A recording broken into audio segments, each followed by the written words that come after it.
Alhamdulillah, wassalatu wassalamu ala rasulillah wa ala alihi wa sahbihi wa man wala, amma ba'd.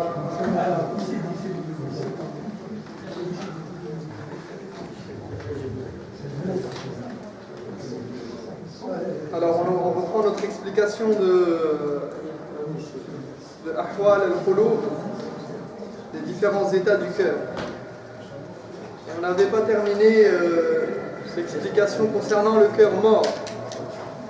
Je rappelle, on a parlé d'une distinction, d'une classification du cœur en trois: cœur sain, cœur mort et cœur malade. Et on avait dit que l'auteur il avait parlé du cœur sain d'abord, ensuite il a parlé du cœur mort, et il terminera par le cœur malade. Et donc il a dit يقول القلب الميت هو القلب الذي لا حياة فيه فهو لا يعرف ربه ولا يعبده بأمره وما يحبه ويرضاه بل هو واقف مع شهواته ولذاته ولو كان فيها سخط ربه وغضبه أو غضبه فهو لا يبالي إذا فاز بشهوته رضي ربه أم سخط. Donc il nous disait, c'est le cœur sans vie qui ne connaît pas son Seigneur, ne se consacre pas à son adoration, ne suit pas ses ordres et ne cherche pas à le satisfaire. Au contraire, il suit plutôt ses plaisirs et ses désirs. ولو كان فيها سخط ربه وغضبه فهو لا يبالي إذا فاز بشهوته رضي ربه أم سخط. Il dit, quitte à s'attirer le courroux de son Seigneur, donc au contraire il suit plutôt ses passions et ses désirs, quitte à s'attirer le courroux de son Seigneur. Du moment qu'il obtient ce qu'il désire, il n'a que faire si cela plaît à son Seigneur ou le met en colère.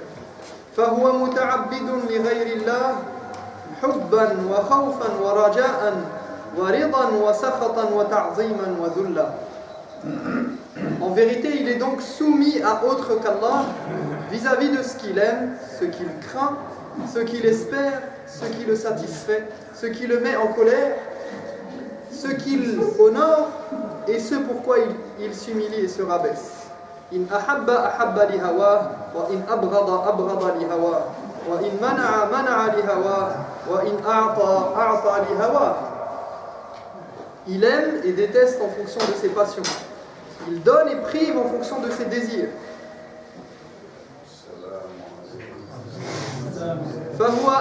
فهواه آثر عنده من رضا مولاه. Il préfère ses passions à la satisfaction de son Seigneur. Ça, je vous rappelle, c'est le cœur mort. Vous voyez la description qu'il fait? Il dit, il préfère ses passions à la satisfaction de son Seigneur. فالهوى إمامه, son guide sont ses passions. والشهوة قائده والجهل سائقه والغفلة مركبه. Il se laisse mener par ses envies, conduire par son ignorance et porter par son insouciance. فهو بالفكر في تحصيل أغراضه الدنيوية مغمور. Il est noyé par son souci d'obtenir ce ballon. وبسكرة الهوى وحب العاجلة مخمور. Ivre de ses passions et de son amour pour la jouissance éphémère. هذا هو القلب الميت. بالفكر في تحصيل أغراضه الدنيوية مغمور وبسكرة الهوى وحب العاجلة مخمور. Donc il le décrit comme mahmour, ivre de ses passions. Et effectivement, les passions rendent ivre et font perdre la raison. La passion prend tellement possession de la personne et est si intense qu'il en devient ivre. De la même manière que le jour du jugement, Yawm al-Qiyamah, de la même manière que le jour du jugement est si intense que les gens sont comme ivres. وَتَرَى النَّاسَ سُكَارَى وَمَا هُمْ بِسُكَارَى. Walakinna adab Allah shadid. Tu vois les gens ivres au jour du jugement, mais ils ne sont pas ivres. Pas ivres par l'alcool, mais ils sont ivres. Ils ont perdu la raison, tellement c'est un jour terrible et intense. Eh bien, quand une chose est trop intense pour l'être humain, elle le rend fou. Et les passions rendent fou réellement. Elles couvrent la raison au point qu'on peut se jeter soi-même dans la perdition. Et la personne, elle sait pertinemment parfois qu'elle emprunte le chemin qui mène à l'enfer ou qui l'amène à sa perte, mais elle continue.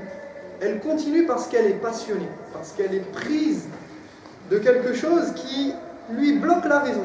On a beau lui dire, mais ce que tu fais là, tu vas à ta perte. Tu es en train de perdre ton argent, tu es en train de perdre ta famille, tu es en train de perdre tes amis, tu es en train de perdre toute ta vie, mais la personne, elle continue. Pourquoi? Parce que elle est complètement aveuglée par ses passions, par son envie, par son désir, par son plaisir.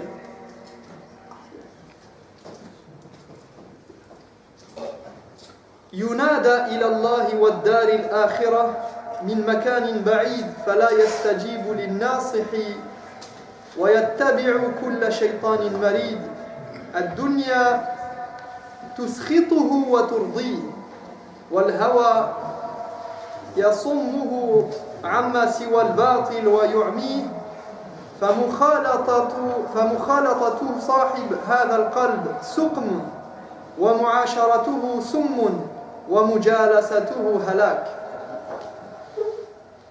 On l'appelle à Dieu et à la demeure dernière, mais il ne répond pas à ceux qui le conseillent et suit toutes les pensées diaboliques.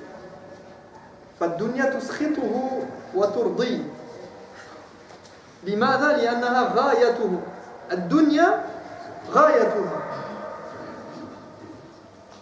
Donc il se met en colère et est heureux en fonction de ce bas monde.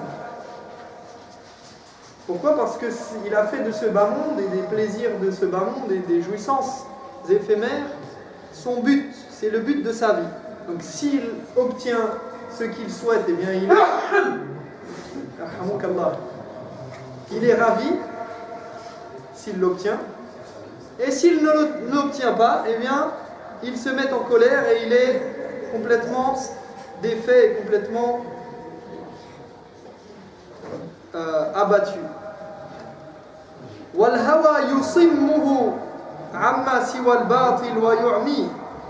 Les passions l'aveuglent complètement et le rendent sourd.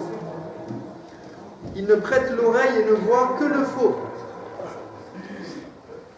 ومخالطة صاحب هذا القلب الميت مخالطته سقم ومعاشرته سم ومجالسته هلاك.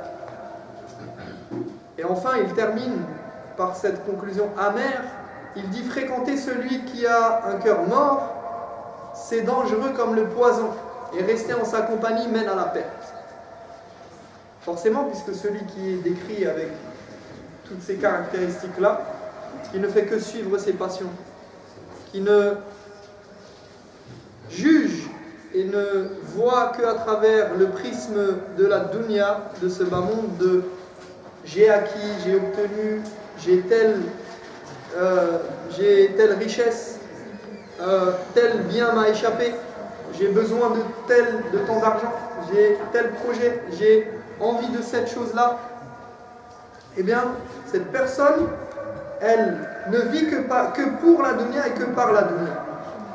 Et donc quand on fréquente ce genre de personnes, déjà cette personne, elle ne nous rappelle pas à Allah subhanahu wa ta'ala, elle oublie complètement, elle ne connaît même pas son Seigneur, donc elle n'est même pas croyante, elle n'a que faire des commandements divins, elle ne se soucie guère de la prière, du jeûne, des commandements divins quels qu'ils soient. Donc forcément, quand on fréquente cette personne au quotidien, eh bien on est nous-mêmes difficilement, on est souvent dans des situations qui ne nous permettent pas de faire la prière, de faire le jeûne convenablement, de faire nos adorations déjà.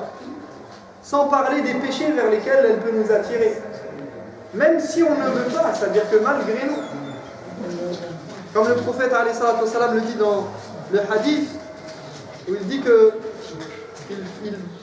il compare les fréquentations, celui qui fréquente telle ou telle personne, à celui qui fréquente le parfumeur et celui qui fréquente le forgeron. Celui qui va chez le forgeron, eh bien forcément, même s'il n'a rien à faire là-bas, mais qu'il est juste là pour discuter, il va ressortir avec l'odeur, avec des trous dans les habits, il va en être affecté.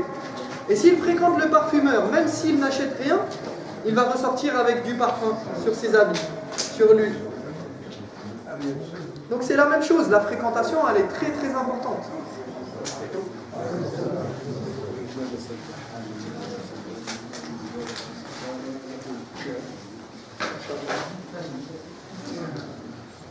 المرء على دين خليله فلينظر من يخالل.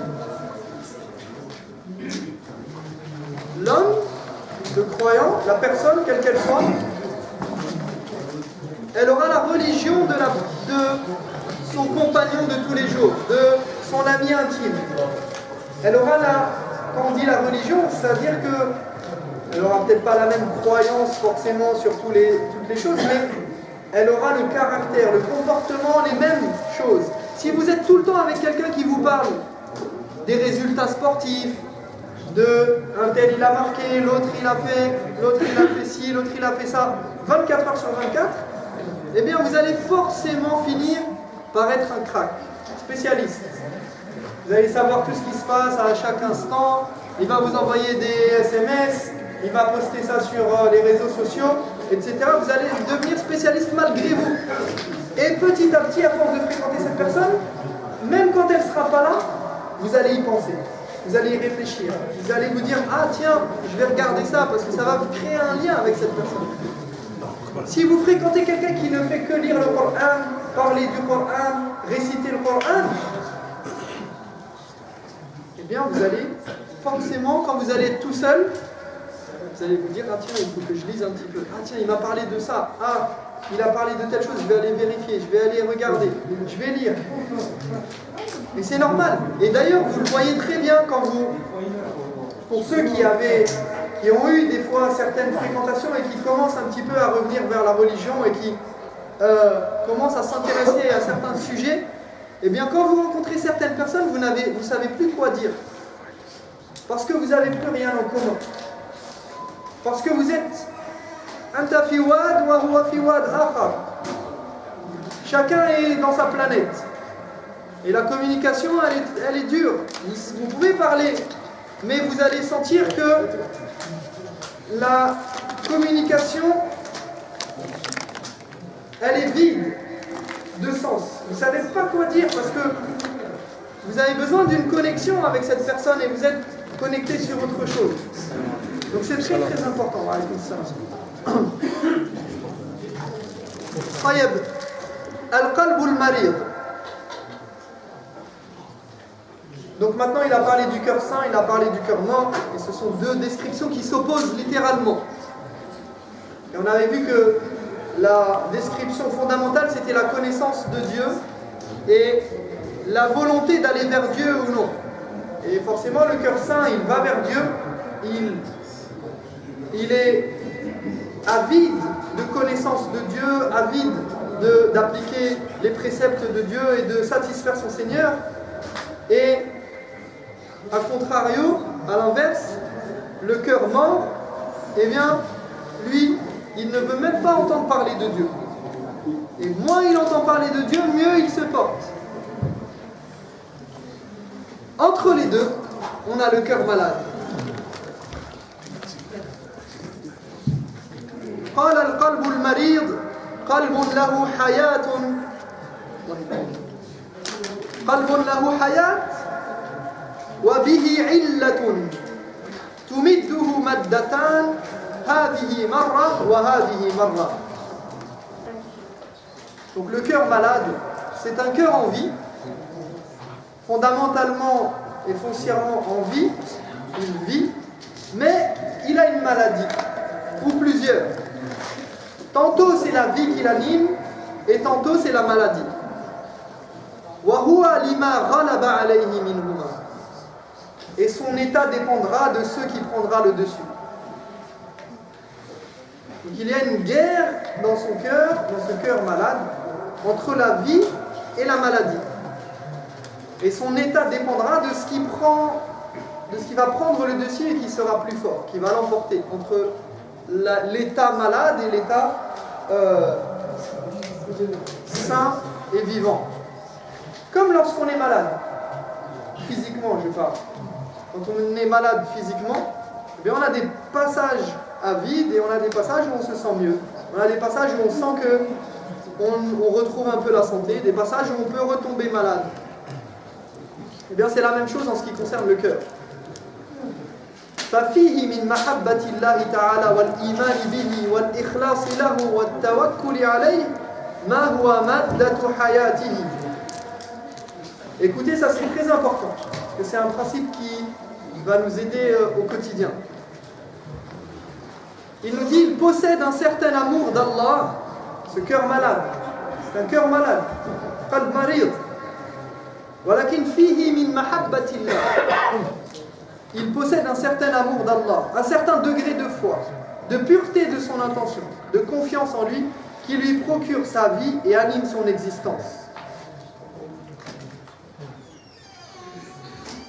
Et ici, on a l'histoire d'un compagnon qu'on a ramené plusieurs fois au prophète sallallahu alayhi wa sallam en état d'ivresse, en état d'ébriété.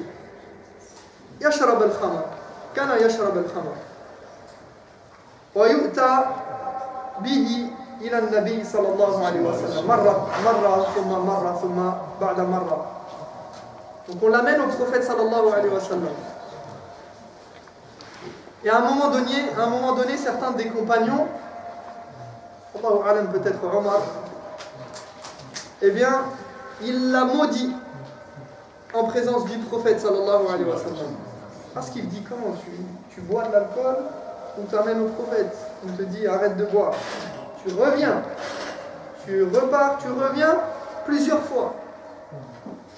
Donc, vous savez, les compagnons parfois ils ont de la rira ou l'izza, d'accord, pour le din. Ils ne supportent pas certaines choses, mais le prophète alayhi salam, qui est notre exemple par excellence, qui a le meilleur des comportements et des manières d'agir et de réagir, il prend les choses, pourtant il est le porteur du message, mais il prend les choses un peu moins à cœur parfois, il ne se laisse pas prendre par les émotions. Et donc il a dit ne le maudissez pas, فَإِنَّهُ يُحِبُّ اللَّهَ وَرَسُولَهُ. Il aime Allah et son prophète. Pourtant il boit de l'alcool. Donc, ça nous apprend quoi? Certes, ce n'est pas l'amour parfait qui est attendu, qu'on aimerait avoir et qu'on aimerait trouver chez le musulman et chez le croyant.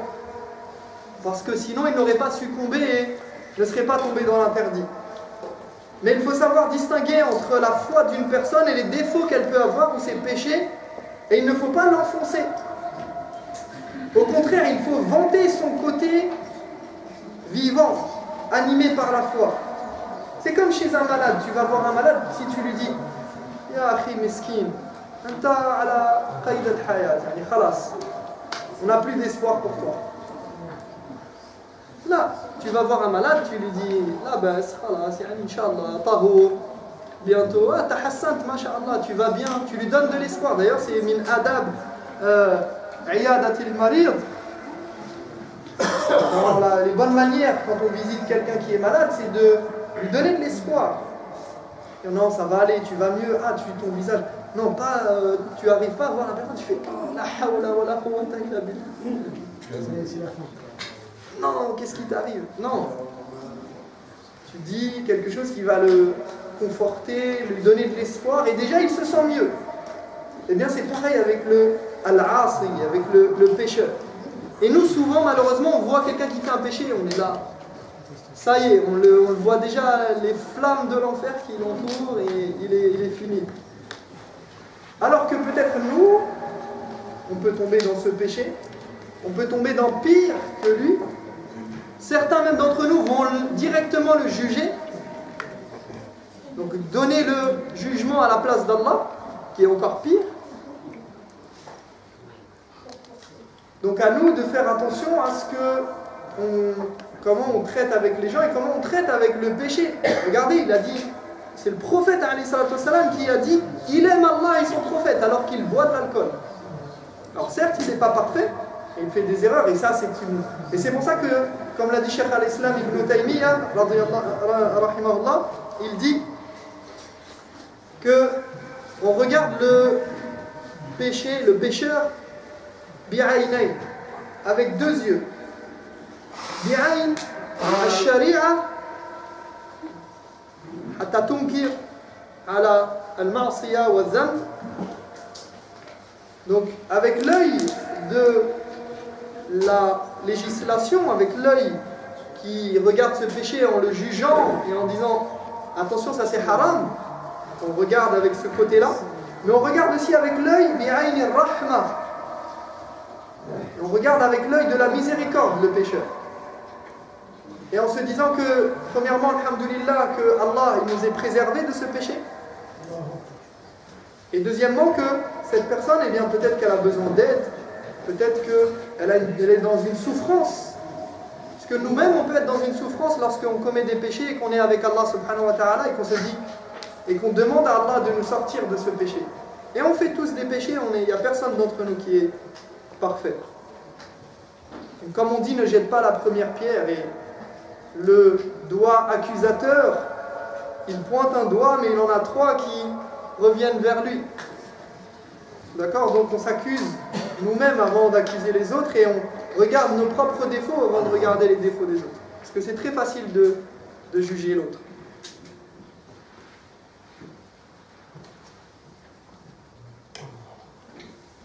Je pense qu'on va s'arrêter là-dessus. طيب الفقرة يسيرة وفيه من محبة الشهوات وإيثارها والحرص على تحصيلها والحسد والعجب والكبر وحب العلو والفساد في الأرض والرياسة ما هو مادة هلاكه وعطبه. Donc ça c'était pour le côté vivant de ce cœur malade. Mais il dit, mais également il a un côté, entre parenthèses, sombre, qui aime les plaisirs interdits, auxquels il donne la priorité et qu'il cherche à tout prix à concrétiser. Il est animé par une certaine jalousie, une autosatisfaction, l'orgueil, l'amour de la domination, de la corruption sur terre, du leadership. Tout ceci constitue la substance qui le mène à sa perte.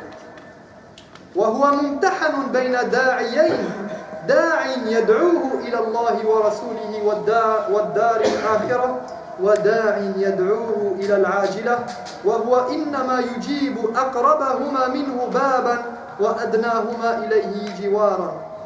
Il est ainsi entre deux feux, et c'est ça, et c'est son test. Quelque chose qu'il appelle à Allah, son messager et la demeure dernière, et une autre qui l'appelle à la vie éphémère. Et lui répondra à celui qui l'appellera avec plus de force ou en premier lieu. Et je termine sur cette idée que l'homme, eh bien, il se trouve toujours entre deux feux, entre la tendance à aller vers le péché et la volonté d'aller vers le bien. Et sans l'appui et le soutien d'Allah subhanahu wa ta'ala, il ne pourrait accomplir ses adorations et s'éloigner de ses envies et ses désirs malsains. C'est pourquoi il ne doit jamais se croire invincible ou croire que c'est grâce à sa force et sa capacité qu'il a réussi à accomplir certains actes de bien. Et on est à la fin de Ramadan, c'est un rappel pour nous-mêmes de remercier Allah subhanahu wa ta'ala, de louer Allah pour nous avoir facilité toutes les prières qu'on a pu faire, le fait d'avoir jeûné le mois de Ramadan, d'avoir pu faire quelques actes de bien, quelques si petits soient-ils, et de ne pas croire que c'est parce qu'on est plus intelligent, plus fort, plus beau que les autres. Non, c'est Allah subhanahu wa ta'ala, c'est à lui que revient le mérite tout entier. et nous ne sommes que ses serviteurs. نسأل الله تبارك وتعالى أن يوفقنا لما يحب ويرضى وأن يجعلنا من عباده الصالحين. اللهم تب علينا إنك أنت التواب الرحيم. اللهم اغفر لنا ما قدمنا وما أخرنا وما أنت أعلم به منا. اللهم أعنا على ذكرك وشكرك وحسن عبادتك. سبحانك اللهم وبحمدك أشهد أن لا إله إلا أنت أستغفرك وأتوب إليك. بارك الله فيك.